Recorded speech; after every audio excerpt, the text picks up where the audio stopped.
Muito bom, vamos lá, vamos para a palavra. Eu quero compartilhar uma palavra com você que está em Ezequiel, no capítulo 37. Eu vou ler só 2 versículos. Diz assim a palavra do Senhor, Ezequiel 37, 9. Então ele me disse: profetiza ao Espírito, profetiza, ó filho do homem, e dize-lhe: assim diz o Senhor Deus: vem dos 4 ventos, ó Espírito, e assopra sobre estes mortos para que vivam. Profetizei como ele me ordenara, e o Espírito entrou neles, e viveram, e se puseram em pé um exército sobremodo numeroso. Curva a sua cabeça, eu quero orar por você. Espírito Santo querido, obrigado Senhor, obrigado por tudo. Tudo vem do Senhor, tudo é graça do Senhor. Obrigado por essa graça de nós estarmos avançando como igreja. Cremos, Senhor, que é só o começo, só o comecinho mesmo, porque o Senhor é um Deus grande, o Senhor é um Deus imenso, na verdade imensurável, e tudo que o Senhor faz é grande, e nós estamos sonhando com o Paraná, Senhor, é com o Paraná. Mas esses são os dias dos humildes começos. Mas obrigado por eles, obrigado porque nós temos saúde para vivê-los. Obrigado porque o Senhor tem nos desafiado. E nós clamamos, Senhor, nessa noite, que o Senhor derrame sobre nós espírito de sabedoria e revelação.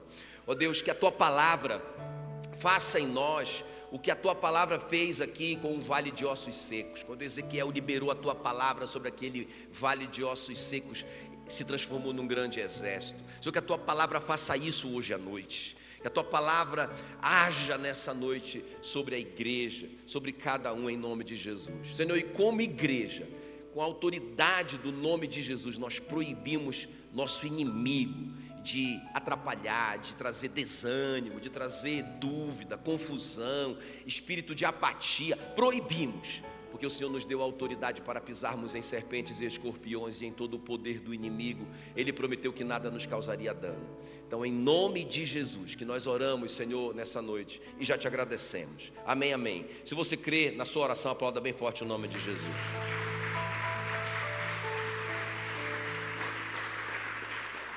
Então, eu peço que você preste muita atenção aqui nessa introdução, vai te ajudar muito. Essa palavra vai mudar a sua vida. Ela vai mexer com você, ela mexeu demais comigo, falou muito no meu coração. Então, só para a gente contextualizar, só para você entender o que está acontecendo, Deus leva o profeta Ezequiel numa visão. Ele está tendo uma visão. A gente não sabe como é que é essa visão, se foi um sonho, se foi uma visão, não é? De repente ele teve uma visão, a gente não sabe, a gente vai saber no céu. A gente vai perguntar para Ezequiel como é que foi. Mas aqui fala que ele teve uma visão, Deus deu uma visão para ele. Então, nessa visão, Deus o toma pela mão e leva o Ezequiel para um vale de ossos, a Bíblia diz sequíssimos. Quer dizer, já está mais do que seco, né? já tá esbranquiçado pelo sol, aqueles ossos, mas é muito osso, é uma imensidão de ossos. Claro, tudo separado, não são esqueletos, não é? Na verdade são ossos, cabeça para um lado, braço para o outro, dedo para o outro, está tudo espalhado, uma bagunça, um caos. Irmão, uma cena de terror, uma cena de filme de terror. O Ezequiel está sozinho ali, vendo toda aquela calamidade, aquela morte. Então o Espírito Santo fala com ele, Deus fala com ele, na verdade, e fala para que ele profetize sobre os ossos, que ele libere a palavra de Deus sobre os ossos. A palavra era que aqueles ossos viveriam e seriam cheios do Espírito Santo. Então o Ezequiel profetiza a palavra sobre os ossos secos, e a Bíblia diz que começa a ter um barulho de ossos se juntando, aquela loucura, não é? Os ossos se reorganizando, mas não somente isso, já criando carne e tudo mais, e músculos, virando corpos, só que ainda estão mortos. E aí Deus fala com ele mais uma vez, agora profetiza ao Espírito, para que o Espírito venha e encha esses corpos de vida. E aí o Espírito Santo então sopra sobre aqueles ossos secos, sobre aquele vale de ossos secos. Eu fico imaginando aquela cena, né, quando ele está profetizando e começa os ossos se mexerem ali. Pensa o desespero do profeta, né? Meu, do que é isso, não é? E aí aqueles ossos se mexendo, daqui a pouco é osso voando de um lado para o outro, procurando a sua cabeça, não é? E que loucura aquele negócio. E aí se junta tudo, viram corpos, mas estão mortos. Ele profetiza agora, o Espírito Santo sopra sobre os ossos, então eles levantam, eles ressuscitam, e a Bíblia diz que eles se tornam um grande exército. Um exército organizado, fardado, com armas poderosas, tudo lindo. Aquela cena de tragédia, aquela cena de morte se transforma numa cena de vitória. Quem está me entendendo? Então, muito forte isso. E o contexto dessa história, preste bem atenção para você entender. O contexto, o Ezequiel, ele profetizou da Babilônia. Porque Judá, vocês sabem, por causa do pecado e tudo, eles foram levados cativos para a Babilônia. Então o Ezequiel, ele é um profeta do cativeiro babilônico, ele está profetizando de lá da Babilônia. Mas ele está dizendo assim, ele está falando isso, então, que Deus falou com ele assim: filho do homem, estes ossos são a casa de Israel. Esse vale de ossos secos, casa de Israel. E eles estão dizendo, os israelitas que estão cativos na Babilônia, estão dizendo: os nossos ossos se secaram e pereceu a nossa esperança, estamos todos exterminados. Olha como que eles estão se vendo. E Deus está dizendo por Ezequiel através dessa visão: diga para eles que eles saberão que eu sou o Senhor, quando eu abrir a sepultura deles e vos fizer sair dela o povo dele. Porém em vós o meu espírito, e vivereis, e vos receberei na vossa própria terra. Ou seja, vou mandar vocês de volta para lá. Então sabereis que eu sou o Senhor. Disse isto e o fiz, diz o Senhor. Quem está comigo aqui? Então, um vale de ossos sequíssimos que se converte num exército poderoso de guerra. Uma transformação radical. E é esse o meu tema com vocês hoje à noite. Do vale da morte à vida vitoriosa. Vocês podem repetir isso bem forte comigo, gritando: do vale da morte à vida vitoriosa. Se você está vivendo isso, um vale sequíssimo em qualquer área da sua vida, hoje é dia que o Senhor vai te levantar como um exército. Amém? Um exército vitorioso, vai mudar, vai transformar essa situação em nome de Jesus. Amém? Agora, essa palavra falou muito no meu coração, e o profeta, ele vai praticar 3 princípios aqui. É sobre esses princípios que eu quero conversar com vocês. Como que a gente transforma vale sequíssimo em exército poderoso? Quem precisa disso hoje à noite? Eu preciso, não é? Eu preciso que o vale de ossos secos se transforme num exército poderoso. Então, primeira coisa aqui, vamos ver. Primeira coisa que a gente vai aprender com o profeta Ezequiel. Grita aí comigo: fé em Deus. Agora grita com fé. Então, Ezequiel 37:3 fala: então me perguntou. Olha só, irmão, essa pergunta, olha para mim. Então, o Ezequiel está lá, aquela cena de morte terrível. Ele está olhando, ele está contemplando aquilo. Eu imagino a angústia do profeta. Meu Deus, isso aqui é terrível, isso aqui é uma derrota completa. E aí Deus fala para ele assim: filho do homem, acaso poderão reviver esses ossos? Então a primeira coisa aqui, irmãos, que nós temos que ter essa resposta. Nós acreditamos que essa situação pode mudar. Eu estou falando da sua situação. Nós acreditamos que esse sonho pode se realizar.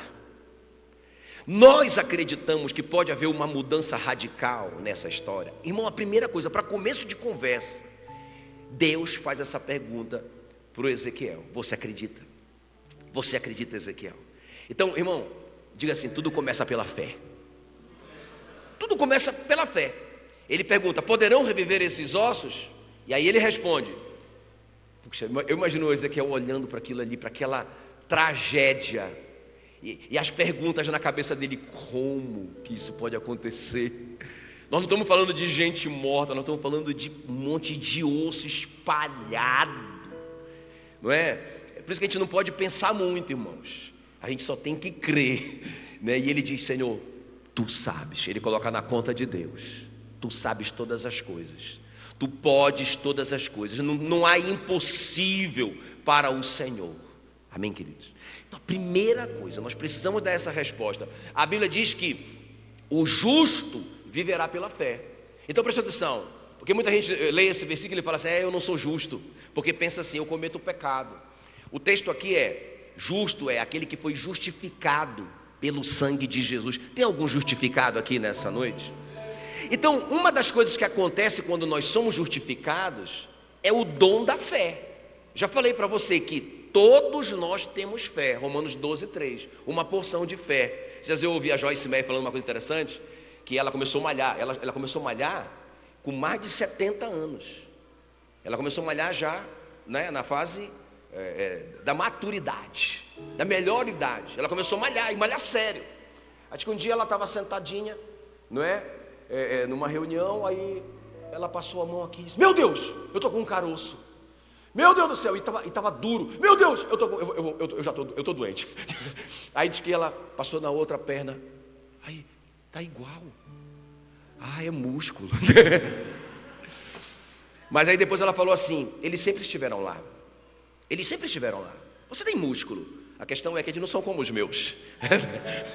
Mas se você exercitá-los, eles vão crescer. Eles vão ficar fortes. Então todo mundo tem fé. Mas irmãos, é a hora da gente exercitar a nossa fé.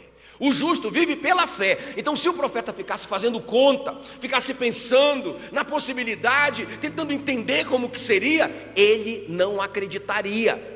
Se ele tivesse pensado só, né, com a força do braço dele, da mente dele. Não, irmão, o justo, grita aí comigo: o justo vive pela fé. Tudo começa pela fé. A Bíblia diz que sem fé é impossível agradar a Deus. Lembra da semana passada que o pai do menino, não é, pergunta para Jesus: Senhor, se tu podes, faz alguma coisa pelo meu filho que está doente, que está aí horrivelmente endemoniado. Jesus disse: eu posso. Você não está entendendo? Eu posso todas as coisas. A questão é você crer. Porque tudo depende da sua resposta de fé. Irmãos, nós temos que colocar a possibilidade. Por incrível que pareça, às vezes eu vou conversando com as pessoas, elas não acreditam. Elas não acreditam. Está muito difícil. Eu vou fazer esse concurso, mas eu já sei. Só tem uma vaga. E eu já sei que... Irmãos, você só precisa de uma vaga. Não precisa de duas. Você só precisa, essa vaga é a sua vaga. Ah não, pastor, mas o pessoal estuda muito. Quer dizer, não acredita. Já vai para o negócio sem acreditar. E Deus pergunta para Ezequiel: Ezequiel, o que você acha, filho? Dá para rolar? O Ezequiel: tu sabes, Senhor. Tu sabes todas as coisas. É contigo. Eu estou contigo e não abro. Quem está comigo? Amém, querido? Então, muito importante isso, irmão. A gente colocar a possibilidade. Lembra do menino? Lembra 5.000 homens, fora mulheres e crianças. A primeira coisa que Jesus quer saber, se eles acreditam. E aí eles falam: pessoal, quanto que nós temos aí para dar para ele? O pessoal pensa: Senhor, o senhor está brincando. Tem 5.000 homens, fora mulheres e crianças. Vale de ossos secos, Senhor, sequíssimo. Olha o que os discípulos disseram: manda todo mundo embora. Desiste dessa viagem, pastor Jesus. Não vai rolar. Nós não temos grana para comprar pão para todo mundo. Aí o André coloca a possibilidade: Senhor, posso falar? Tem um rapazinho aí que tem 5 pãezinhos e 2 peixinhos. Uau! A possibilidade. A possibilidade. Faz um olhão de fé para esse crente que está perto de você e fala assim para ele: a possibilidade. Tudo começa com a possibilidade. Nós, irmão, tem que ter a possibilidade. Jesus pergunta para Marta: Marta, fica tranquila. Se você crer, você verá a glória de Deus. Pensa, o Lázaro está morto há 4 dias. Aí ela: tá bom, Senhor, eu creio. Aí Jesus: beleza, então vamos lá no sepulcro. Não, mas Senhor, ele já está enterrado há 4 dias. Já não crê mais. Aí Jesus: Marta, eu já não te disse, creia, e você vai ver a glória de Deus. Ela: tá bom, eu creio, remova a pedra. Não, Senhor, remova a pedra não. Quer dizer, uma fé que uma hora crê, uma hora não crê. Então quando o profeta diz: Senhor, tu sabes, e Deus fala para ele profetizar sobre os ossos. Pensa na loucura, gente. Profetizar para o osso, falar a palavra de Deus para o osso, sem um ouvido. Isso não é uma loucura? Mas ele diz: eu profetizei conforme o Senhor me ordenou. Ele obedeceu. A Marta removeu a pedra por fé. Jesus disse: removam a pedra. E ela disse: tá bom, Senhor, eu acredito na possibilidade. Você acredita na possibilidade do milagre, sim ou não? Começa por aí. Amém, queridos? Começa por aí. Quando os espias foram lá olhar a terra, os 11 voltaram dizendo: não tem como. É osso seco demais, é gigante demais, é problema demais. O Josué e o Caleb, né? Os dois, né? O Josué e o Caleb disseram: gente, cala a boca. Eles falaram assim. A Bíblia diz que eles fizeram calar o povo. Eles disseram: cala a boca. Nós podemos. Nós podemos. O Deus que nos tirou do exército pode nos dar a vitória. Nós podemos. Se o Senhor se agradar de nós, Ele nos entregará a terra. E a Bíblia diz, irmão, que sem fé é impossível agradar a Deus. Se o Senhor se agradar, Ele faz. Então não faça conta, apresente o sonho. Eu não faço conta. Quanto nós temos? Quanto nós temos? No nosso caso, né? Tipo aqui. Quanto nós temos aqui na igreja para fazer isso aqui? Eu não faço conta. Eu sonho e apresento o sonho para Deus. Senhor. Eu falei na semana passada que eu me recuso a sonhar um sonho pequeno, porque o Deus que eu sonho é um Deus grandão. Amém, queridos? Então é isso, a primeira coisa, grita aí: fé em Deus. Primeira coisa, você acredita. Deixa eu te contar, para terminar esse ponto. A Meila me vendeu um livro essa semana, que ela me contou uma história, né, de um cara chamado Christian Barbosa. Depois você pesquisa ele aí, muito legal a história dele. Ele escreveu A Tríade do Tempo, livraço. E a Meila compartilhando a história dele, que ele tinha 14 anos, olha só, 14 anos. Ele foi com a mãe dele no médico, e aí ele viu ali, né, um computador daquele antigo, né? Antigo, na época dele era há 15 anos, não, 35 anos atrás. Ele viu aquele computador DOS, lembra do DOS? O jovem nem sabe o que é isso, né? Eu acho que a Pri estudou isso na história da computação. Aí ele viu aquilo ali e disse assim: é isso que eu quero ser. Eu quero ser um empresário da área de informática. Mamãe, eu quero ser um empresário. Eu vou ser um empresário da área de informática, né? E aí ele tinha esse sonho na cabeça. Aí um dia ele descobriu que a Microsoft estava fazendo, como é que chama lá? Eu falei de manhã, uma certificação de profissionais no Brasil. E aí ele disse: eu quero isso, eu preciso disso, porque se eu tiver essa certificação como profissional, as portas vão se abrir para mim. Aí ele se inscreveu, só que ele não foi aceito, porque ele tinha 14 anos, a idade mínima 18. Ele foi para cima, brigou, a família brigou, todo mundo brigou, conseguiram fazer a inscrição. E aí ele foi fazer a inscrição. Só que quando ele recebeu o material para estudar, era um livro desse tamanho, tudo em inglês. Ele não sabia nem falar português, quanto mais inglês. E naquela época não tinha internet fácil para traduzir tudo rapidão, não tinha, na verdade não tinha, não é? O que eles foram fazer? Pegaram o dicionário, ele e a mãe dele, e foram traduzir todo aquele material em inglês. Todo mundo dizia: coitado, mas ele estava dizendo: eu acredito na possibilidade. Eu acredito na possibilidade. Mas você tem 14 anos, mas não importa, eu acredito na possibilidade. Mas você não fala inglês, não sabe escrever inglês, não importa, eu acredito na possibilidade. O resumo da ópera: ele passou. A Microsoft chamou ele para trabalhar nos Estados Unidos. Ele foi o mais jovem,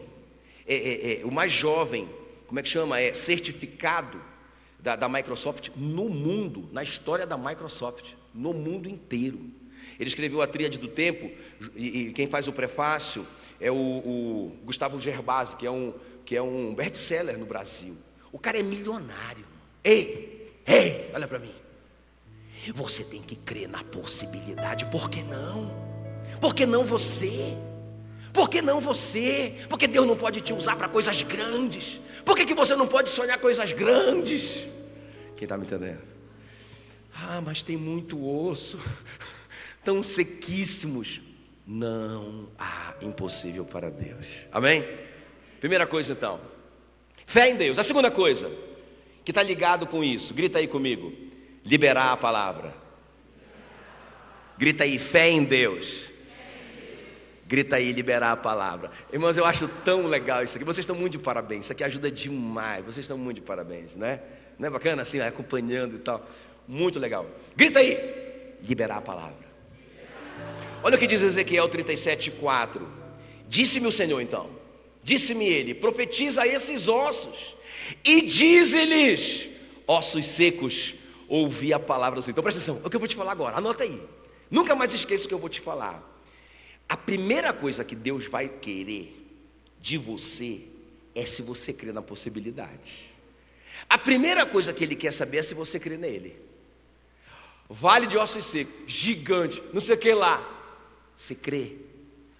Você crê que esses ossos podem voltar a viver? Então, a primeira coisa, se a sua resposta for a correta, você vai ganhar uma palavra. Isso é quando eu me arrepio. Você vai receber uma palavra de Deus. Ele vai te dar uma palavra para você, uma palavra específica para você.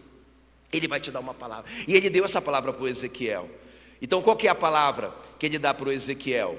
Assim diz o Senhor Deus a estes ossos: eis que farei entrar o Espírito em vós e vivereis.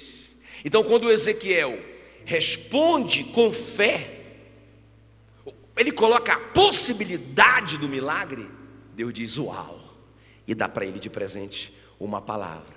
E a palavra é essa: eis que eu farei entrar o Espírito em vós e vivereis. Então o que é que ele faz, Ezequiel? Ele libera essa palavra. Não é uma palavra que ele criou, não é uma palavra da cabeça dele, é a palavra de Deus. É a palavra de Deus, ela tem poder. Pensa, ele falou essa palavra para os ossos secos. Meu Deus, como que essa palavra é poderosa. Olha o resultado quando ele começou a falar. Deus falou: Ezequiel, fala para eles, fala para os ossos secos a minha palavra. Eu vou entrar em vocês e vocês vão viver. Fala isso para eles. Aí o Ezequiel começa a falar. Olha só o que diz Ezequiel 37:7.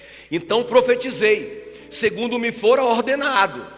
Olha só, enquanto eu profetizava, houve um ruído. Grita aí assim, fala assim, ó. Enquanto eu profetizava, houve um ruído. Pergunta: quando que começou o ruído? Quando ele liberava a palavra. Profetizar aqui não é adivinhar o futuro. Profetizar aqui é falar o que o Senhor disse. É falar a palavra de Deus. Isso que é profetizar. Deus falou algo com você e você libera essa palavra. Então quando ele liberou essa palavra sobre os ossos secos, irmão, pensa, aquele barulho. Rapaz, a gente não vai implantar aqui a sonoplastia para ficar mais. Aí, o Ezequiel começou a ficar apavorado. O que está acontecendo? Aqueles ossos, e tudo se mexendo. Pensa naquela imensidão, aqueles ossos tudo se mexendo. Daqui a pouco um osso levanta dali sozinho, e voa. E o Ezequiel tem que se abaixar porque o osso passa tão rápido. E é osso voando para tudo quanto é lado. Que loucura! E aí eles vão se encaixando no outro. Que loucura! Meu Deus do céu! Deixa eu falar uma coisa. Quando você libera a palavra que Deus te deu, as coisas começam a acontecer no mundo do Espírito. As coisas começam a acontecer. Talvez você nem veja, mas já está acontecendo. Eu sinto que está acontecendo, sabia? Eu sinto que está acontecendo. Sabe, não é uma coisa assim, tipo, da minha cabeça. Eu sinto que está acontecendo. Eu sinto que está acontecendo, Antônio. Os ossos secos, eles já estão... Eu já ouço o ruído de abundante chuva. Quem está me entendendo? Sério, é isso. Então, esse é o resultado. Então, é muito forte. Porque deixa eu te falar uma coisa. Por que é importante e poderoso a gente liberar a palavra que Deus deu? Porque olha só o que diz. Eu quero que vocês leiam isso comigo, Jeremias 1:12. Irmão, decore esse versículo. Assim me disse o Senhor: eu velo sobre a minha palavra para cumprir. Uau! Se Deus te der uma palavra, Ele vai velar por essa palavra para cumpri-la. Irmão, pensa, eu sou um pastor, sou um homem. Mas eu disse, nós vamos ter uma sala. Né, o Antônio sabe mais do que vocês dizem. Eu falei, eu quero uma sala grande, que a gente possa fazer o culto das crianças. Mas não tem esse lugar, pastor Antônio. Aqui embaixo, Antônio, não tem como. Os caras vieram aí, condenaram, não tem como. Cara, mas eu preciso dessa sala. E eu já tinha falado a palavra para vocês. Eu já tinha liberado a palavra para vocês. Né? E agora eu tenho que velar pela minha palavra, porque se eu falo uma palavra e não se cumpre, eu perco crédito com vocês. Irmãos, eu fiquei orando, velando pela minha palavra. Quem está me entendendo? O que aconteceu? Quando o Antônio foi falar com o homem, que é o dono do prédio, ele disse, olha, só tem um jeito: construir uma sala fora. Poxa, mas construir uma sala de quantos metros quadrados? 80 metros quadrados? Então 60 metros vezes 3 mil cada metro quadrado, é 120 mil que esse cara gastou aí. Cara, não é que não dá, Ele disse, eu vou fazer a sala com meu dinheiro. Eu falei, não tem nenhum problema, pode fazer.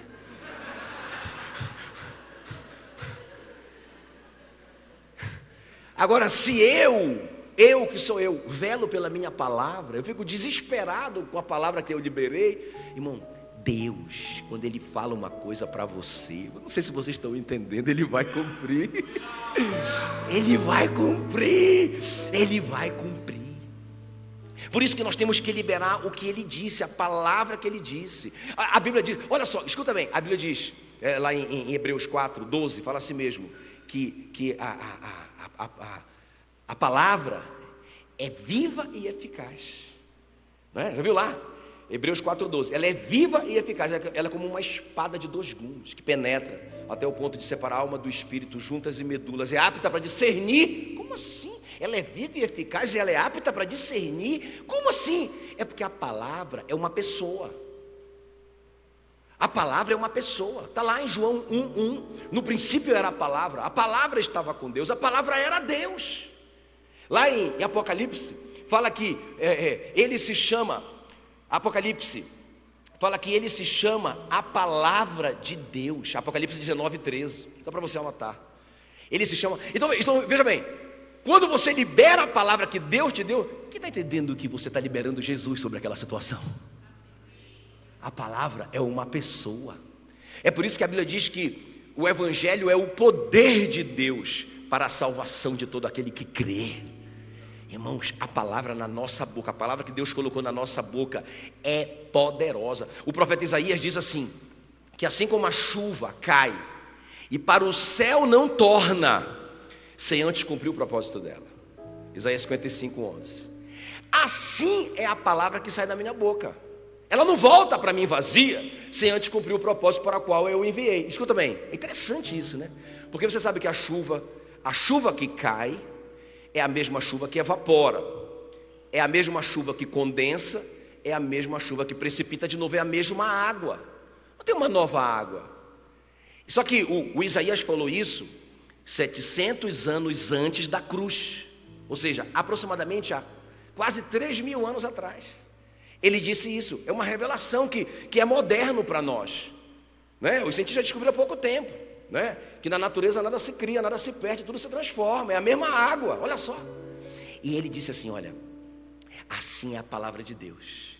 Quando Deus envia uma palavra, olha, escuta, Ele envia uma palavra, aí eu recebo essa palavra, e eu envio essa palavra de volta para Ele, quando eu digo assim, Senhor, Tu disseste, Senhor, a Tua palavra diz, está escrito, irmão, antes de chegar nele, o propósito se cumpre. Agora eu arrepiei desse lado aqui. O propósito se cumpre. Por isso que nós temos que liberar a palavra, irmãos. É muito forte isso, não é? Agora, a questão é essa, o que é que nós estamos profetizando? Não é? O que é que nós estamos dizendo? A gente vê uma situação difícil, não vou conseguir, não sei o quê, eu sou feio, ninguém vai com a minha cara. Deixa eu te contar essa aqui para a gente terminar esse ponto. Eu sempre fui muito tímido, eu sou tímido. Não acreditem, né? Você não acredita, mas agora eu estou possuído pelo Espírito Santo. Mas no 1 a 1 eu sou tímido, e sempre fui, e sempre lutei com a minha timidez. Eu contei de manhã, né, que um dia o pastor Eibe estava visitando o pastor Genildo, e eu fui lá na casa do pastor Genildo. Quando eu vi o pastor Eibe, né, eu me escondi, para não cumprimentar ele de tanta vergonha. Pensa, irmão, né? Claro, há muitos anos atrás, mas eu continuo muito tímido, só não me escondo mais. Mas um dia, já em Palmas, né? Uma igreja grande, conhecida na cidade, eu fui conversar com um cara muito rico lá, um cara muito conhecido, muito famoso. Irmãos, e de novo veio aquela tremedeira. Lá vai eu me tremendo para conversar com um cara, com medo do cara, pensa. E aí, quando eu estava indo para tomar o café com ele, com medo do cara, aí veio uma recordação, olha a recordação do Satanás. O diabo fez eu lembrar de uma história, uma época que eu estava querendo ir para a Europa, ser pastor na Europa, e o irmão enviado por Satanás, o irmão enviado por Satanás disse assim, deixa eu te falar, essa cidade lá, que você está querendo ir, é uma cidade muito preconceituosa, você é marronzinho e tal, não vai rolar. Acredita que o diabo me lembrou essa história? Naquela caminhada, eu indo para conversar com o cara, e o diabo, você é marronzinho, ele é branquinho, dos olhos verdes, vai te rejeitar, seu patinho feio. Ele não vai te expulsar de lá, patinho feio. E eu, apavorado, irmão, a palavra, grita a palavra. Aí eu lembrei, eu estava ainda, lembrei do José, que o José, ele achou favor diante do Potifar. Fala assim, que o Senhor era com José, e ele achou graça diante do Potifar. E o Potifar ficou amigão do José, conquanto ele era um escravo. Ficou amigão, abençoou ele e tal. E depois que ele foi preso, por um crime que ele não cometeu, a Bíblia diz que o Senhor era com José. E o carcereiro, ele achou graça diante do carcereiro. E o carcereiro colocou as chaves da prisão na mão dele, era o José que mandava na prisão. E quando ele saiu da prisão, a Bíblia diz que o Senhor era com José. E ele achou graça diante do faraó, o rei do mundo. E eu lutando. Aí eu falei assim, mas era o José. Era o José. Aí depois veio a palavra de novo, mas Jesus crescia em graça diante de Deus e do mundo e dos homens. Aí eu disse, eu tenho Jesus. E Jesus está em mim. Então eu estou crescendo em graça diante de Deus e dos homens. Eu não tenho o espírito do Kiko. Você não vai com a minha cara. Todo mundo me ama. Na verdade eu não sou um patinho feio, marronzinho. Eu sou um lindo cisne negro. É verdade. Aí eu comecei, comecei a me olhar. Rapaz, eu sou lindo mesmo, cara. Olha, cara, o Senhor, sou exagerou, sou muito bonito. Aí eu fui, e aí eu cheguei, só que eu cheguei lá e falei assim para mim, né? Porque Deus já tinha falado comigo, a palavra. Eu já tinha profetizado sobre o vale de ossos secos. Eu já tinha liberado a palavra de Deus. Você está me entendendo? A palavra que Deus foi me dando, eu fui liberando sobre aquela situação. Eu tenho graça diante de Deus e dos homens. Eu estou crescendo. Todo mundo me ama. Todo mundo me ama. Lembra? Você não me ama? Mas, quando eu fui chegando lá, o diabo que tentando me enganar. Aí eu falei assim, esse cara vai me amar, quer ver? Aí ele vai me amar igual. Lembra quando o patinho feio chegou entre os cisnes brancos? Ele disse, uau, e o patinho feio. Aí o cisne branco disseram, você é o cisne negro mais lindo que nós já vimos. Quem está me entendendo? Eu só estou te dando um exemplo. Se você está vivendo um vale de ossos secos em qualquer área da sua vida, você precisa primeiro crer na possibilidade. Depois, você vai receber uma palavra. Aí você libera essa palavra. Quantas vezes, irmão, filho, sofrendo com filho, com problema e tudo mais. Vamos lá para a palavra. Eu creio, Senhor, que o Senhor pode mudar a história desse menino. Eu creio que o Senhor pode mudar essa história. Eu creio de verdade, eu creio de todo o coração. O Senhor é o mesmo ontem, hoje e sempre. Eu recebi uma palavra. A palavra, você não criou filho para calamidade. Você não criou filho para calamidade. Aí eu profetizo, eu não criei filho para calamidade. Eu não criei filho para calamidade. Bendito o fruto do meu ventre. Esse filho é uma flecha na minha aljava. Ele é a herança bendita do Senhor. Aleluia, aleluia. Eu estou liberando a palavra sobre o vale de ossos secos. A palavra é viva e eficaz. A palavra é uma pessoa. A palavra é uma espada de 2 gumes. A palavra é o martelo que esmiuça a penha. Nós precisamos liberar a palavra. Segunda coisa, deixa eu terminar. Então libera, irmãos. Libera a palavra. E a terceira e última coisa aqui. Vamos ver. Qual que é a primeira mesmo? Vocês são demais, cara. Fé em Deus. Qual que é a segunda? Liberar a palavra. Se você crê que é possível, você vai ganhar uma palavra. E você pega essa palavra e você libera sobre essa situação impossível. Agora, não é só isso. Tem a terceira coisa. Qual que é a terceira coisa? Buscar o Espírito Santo. Nós vamos falar todo esse mês de fevereiro sobre esse assunto. Buscar o Espírito Santo. Amém? Então olha o que diz aí Ezequiel 37:9. Então, ele me disse, o Senhor, profetiza ao Espírito, profetiza ao Filho do Homem e diz-lhe, assim diz o Senhor Deus, vem dos 4 ventos, ó Espírito, e assopra sobre esses mortos para que vivam. Profetizei como ele me ordenara, e o Espírito entrou neles e viveram, e se puseram em pé um exército sobremodo numeroso. Presta atenção, irmãos, eu penso que é bem aqui que muita gente tem tropeçado, inclusive eu, não é? Até foi nossa oração agora lá com os pastores. Então veja bem, é muito interessante porque, primeira coisa, vale de ossos secos, ossos sequíssimos. Você crê, Ezequiel? Creio. Toma uma palavra. Agora libera essa palavra sobre os ossos. Assim diz o Senhor: eu entrarei em vocês, e vocês se levantarão e se tornarão um grande exército. O que acontece? Um milagre parcial. Vocês concordam que foi um grande milagre o movimento daqueles ossos, e aqueles ossos se juntarem, e carne crescer sobre os ossos, nervos e músculos e tendões se transformarem em corpos organizados? Não tem mais caos. Agora é um monte de gente morta. Está tudo bonitinho, está tudo lindo, está tudo organizado, mas não tem vida. E eu penso que esse tem sido o nosso problema. A gente vai até determinado ponto e a gente para. Irmãos, não pode parar, precisa do Espírito Santo. Na verdade, essas coisas do começo são importantes, mas não é só isso. Nós precisamos crer em Deus, nós precisamos liberar a palavra, mas nós precisamos nos encher do Espírito Santo. Quem está comigo aqui? Então, quando o Espírito entra nos corpos, eles se levantam com vida como um exército. Entendeu? Então a igreja não pode caminhar sem o Espírito Santo. Eu quero mostrar para vocês a frase do Charles Spurgeon, achei muito legal.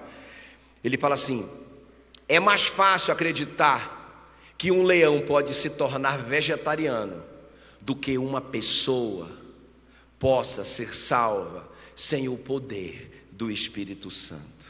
Irmão, é o Espírito Santo que convence a pessoa do pecado, da justiça e do juízo. Às vezes a gente está sofrendo, né? Sofrendo como pastor ali, com aquela pessoa, com aquele casamento, com aquela história, e a gente sofre, e a gente aconselha, a gente está crendo, a gente está liberando a palavra, está tudo certo, mas falta o Espírito Santo, porque é o Espírito Santo que vai trazer, por exemplo, os frutos, né? Na nossa vida, o fruto do amor.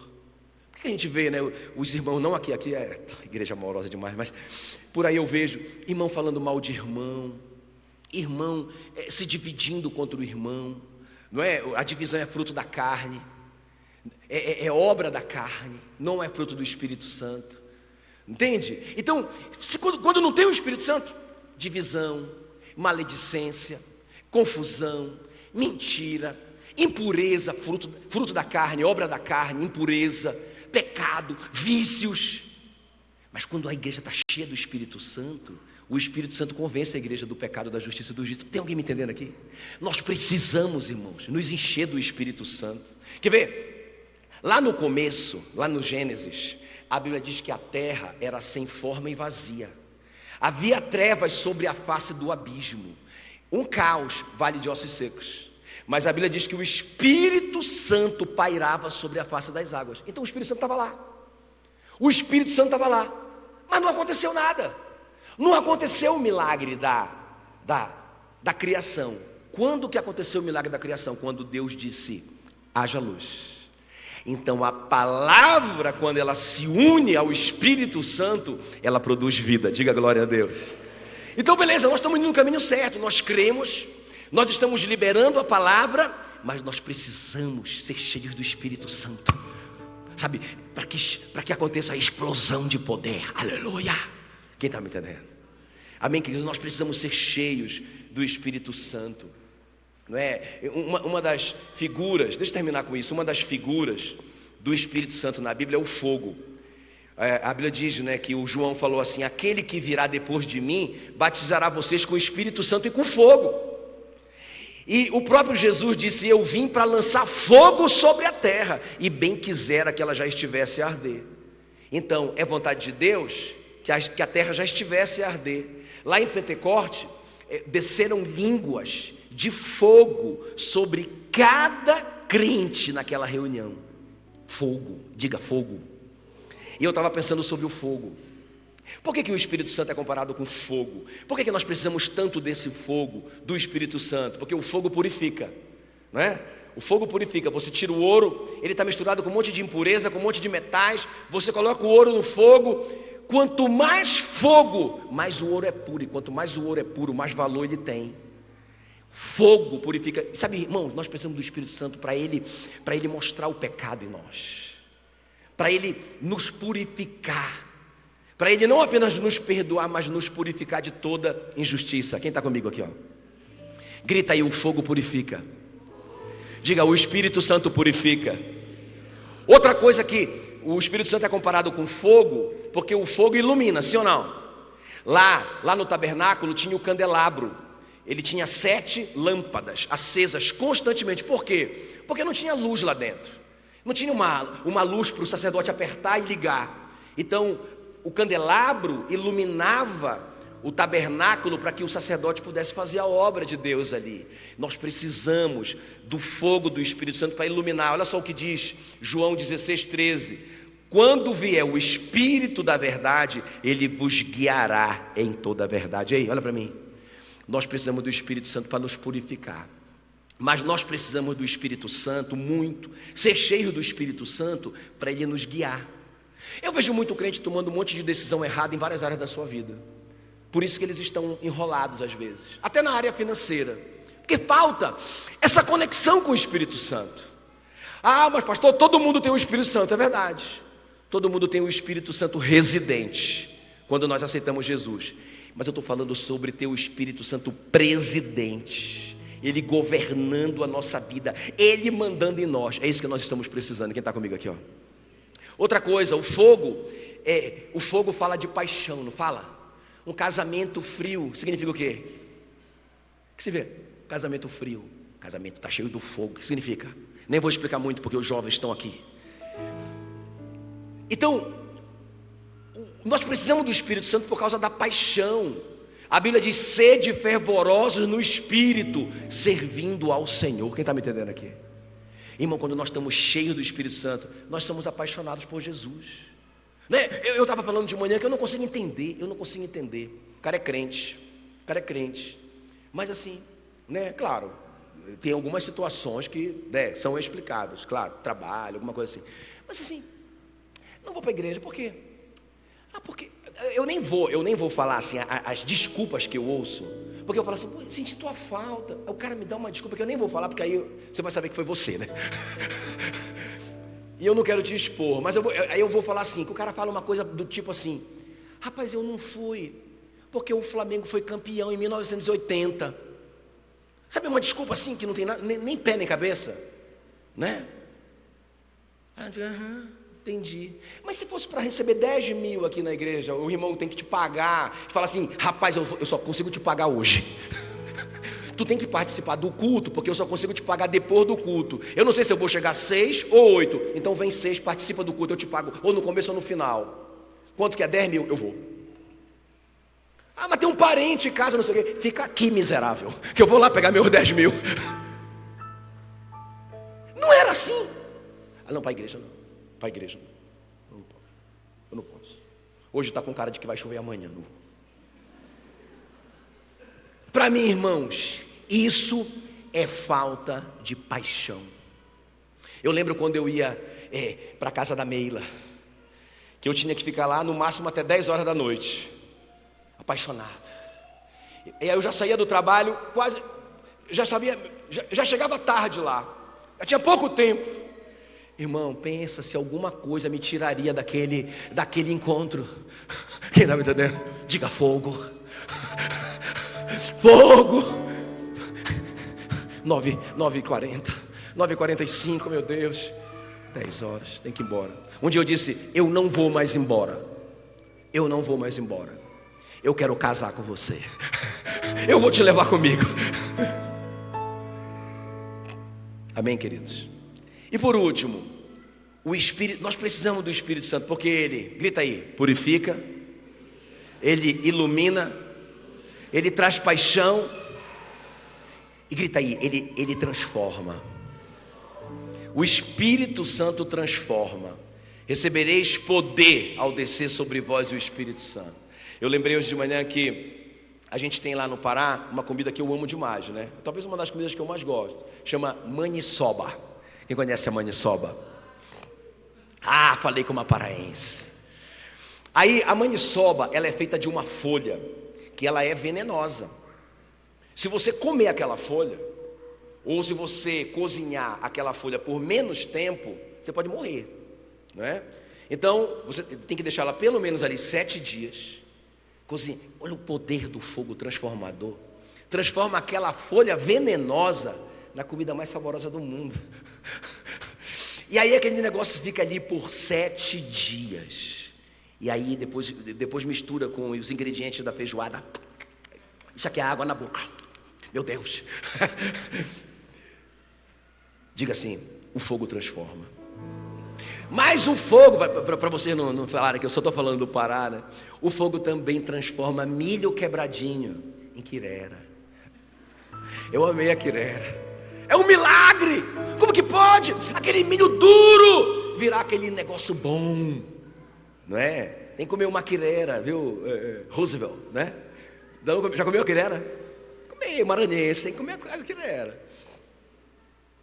Ei, nós precisamos do poder do Espírito Santo. Amém, queridos? Eu quero orar por você hoje à noite.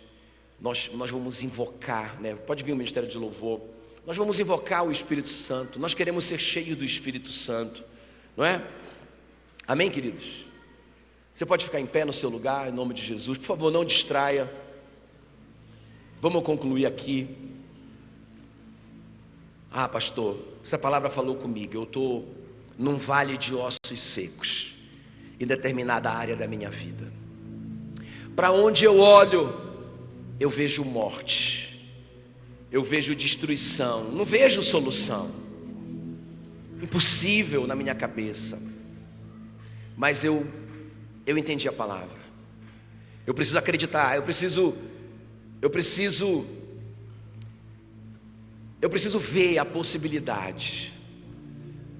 É possível que crê. E eu preciso liberar essa palavra que o Senhor vai me dar quando eu der a resposta certa. Mas sobretudo, eu preciso ser cheio do Espírito Santo. Senão eu vou tomar decisões erradas. Senão eu vou estar misturado com o pecado sem perceber. Senão eu não vou ter iluminação suficiente. Eu preciso de poder, eu preciso ser transformado. Eu preciso do Espírito Santo. Quem está comigo aqui? Olhe para mim. O Elias, ele preparou o altar, organizou tudo, colocou o holocausto em cima. Isso é muito bom, muito importante. Essa parte é nossa, a gente organizar tudo, não é? O Elias organizou tudo, igual como a gente está fazendo com o Ministério Infantil, não é? Cadeiras confortáveis, a gente está organizando. Isso é muito bom. O holocausto significa nosso trabalho, nosso suor, nossas ofertas, muito bom. Mas só isso não faz o milagre. Quando foi que aconteceu o milagre? Quando Elias disse: Senhor, agora manda fogo. Agora manda fogo. Agora manda fogo. E o Senhor respondeu com fogo. E quando o Senhor respondeu com fogo, a Bíblia diz que toda a nação se curvou diante de Deus e disse: só o Senhor é Deus, só o Senhor é Deus, só o Senhor é Deus. Essa parte nossa é muito importante. Crer, muito importante. Liberar a palavra, muito importante. Mas nós precisamos de fogo hoje à noite. Nós precisamos de fogo hoje à noite. Quem quer esse fogo? Amém, queridos? Quem precisa desse fogo? Quem precisa desesperadamente?